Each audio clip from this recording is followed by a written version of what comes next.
Hi, I'm Sandra and I'm the founder and CEO of ShopAIP. 4 years ago, I was diagnosed with a really serious and debilitating autoimmune disease. My particular one is very rare as well, and it's called antisynthetase syndrome. It caused a lung disease, muscle disease, joint and skin diseases, and at one time I was even diagnosed with pulmonary hypertension. So as you can imagine, it was a pretty serious time. At the time, my kids were 5, 3, and 1, and I was unable to take care of them or my household. And I just knew that my life had changed forever, and I believed wholeheartedly that I would never be able to work again, and that potentially my children would only know me as an ill mother. As you can see, it still makes me quite emotional to talk about that even 4 years in. I was put on supplemental oxygen, which I used for about 80% of my day, and had zero hope of getting off of it. Doctors from UCSF to Mayo Clinic were discussing things like lung transplants with me for my future.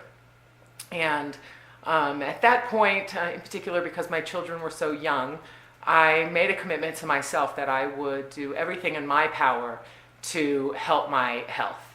And the idea was simply that if the worst case scenario happened to me, that my family would be able to look back and know that I did everything in my power to change my circumstance. So when that first started, I really focused on exercise was the number one thing. With my lung disease, I found that although it made me feel like I had the flu and should be in bed all the time, I found that if I actually got up and started moving and walking and exercising, that I would spend less time in bed instead of more time. So I focused a lot on that. I focused on sleep health and stress health and just managing life in general. I had learned about the autoimmune protocol diet fairly early on in my diagnosis, just through research of my condition and what can help autoimmune disease. But for me, I really don't like that much about food. I don't like thinking about it. I don't like planning for it. I don't like shopping for it. I definitely don't like cleaning up after it. And it was completely daunting to me in a time where I was, in pain and brain fogged and fatigued beyond belief to embark on such a huge endeavor as changing my diet. I had never been on a diet before, and so starting one was very daunting in my eyes. After 2.5 years, I felt like I had done everything that I could possibly do for my health, and I had even gotten myself off of supplemental oxygen. And at that point, I just knew that diet was the last thing that I had not tried for myself. And so I finally endeavored to take it on. And quite honestly, I hoped with all my hope that it didn't work.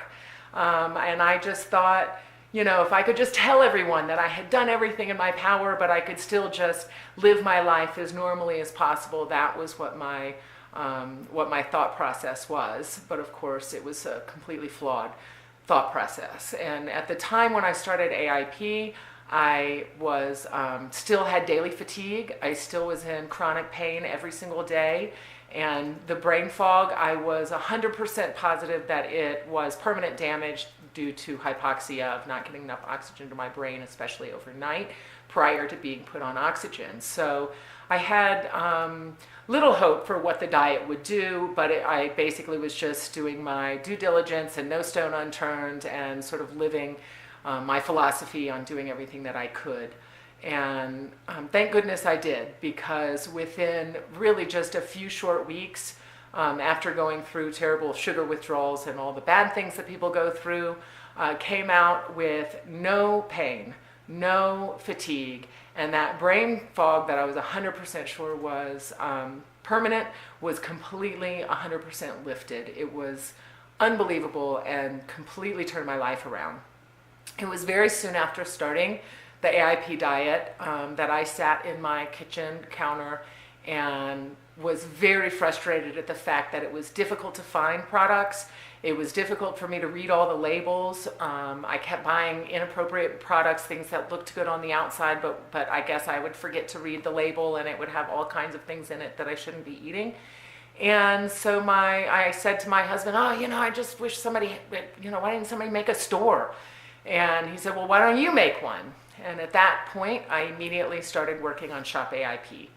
I spent 6 months going through the process of really looking for the red flag to tell me that it was a terrible idea and that I shouldn't put our money and our time and our effort into it.